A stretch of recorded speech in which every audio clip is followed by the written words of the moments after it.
Okay, hi guys, I'm Sean, and today I want to talk to you about carbon. Carbon is the sixth element on our periodic table, and usually when you think of carbon, you think of something harmful, such as carbon dioxide or carbon monoxide. However, carbon is also very important to life itself. Carbon is what makes up most living things. It makes up glucose, makes up proteins, makes up cells and tissues and things like that. One more thing that carbon is very useful for is for innovating the future. Carbon is used in the leads of pencils, coal, diamonds, and even some compounds like carbon fiber. These are all many different allotropes of carbon.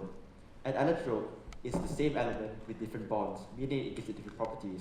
Carbon has lots of these, which makes it very, very useful for innovation.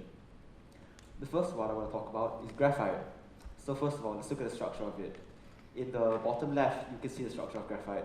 It's many different layers of carbon atoms bonded in hexagonal pattern, where each carbon atom is bonded to another three. This means that each layer is a delocalized electron, which helps it conduct electricity. The layers are held together by intermolecular forces, and this structure gives it many, many useful properties. First of all, carbon is very soft. That allows us to write with it very easily, because as we put pressure on it, it'll go off onto the paper. Another thing that carbon can be used for is making electrodes for electrolysis. Electrolysis is the process of extracting natural materials, so that means that the carbon electrodes will be very useful. The properties that make carbon electrodes very useful is that they're very chemically inert, and they can also conduct electricity because of those delocalized electrons. Next up is diamond. You know diamond as the jewel that we always use in jewelry, but why is it always used in jewelry? Well, first of all, we can look at its structure.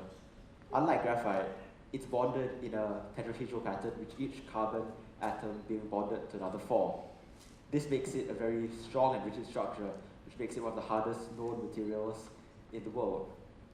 So obviously, diamonds are used in things like jewelry because of their shine, but what else are they used for? They're also used in cutting materials, because since they're so sharp, they can cut through anything without breaking. Now, these two allotropes are more useful for innovating the future: fullerene and nanotubes. So fullerene is the molecule that looks like a ball on the screen. It's made out of 60 carbon atoms bonded in either a pentagonal or hexagonal shape with a hollow interior. The hollow interior can be used to store many things, which I'll talk about more later.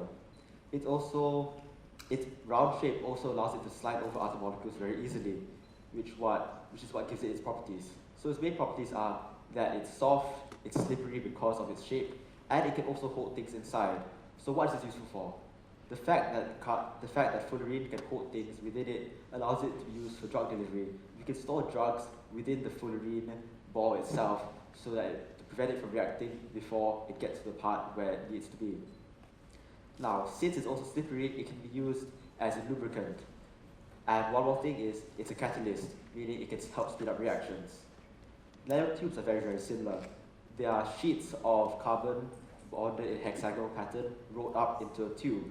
Now, it shares very many qualities with fullerene, except it's also got a very high tensile strength, and it's also extremely strong. Now, what do these properties allow it to do?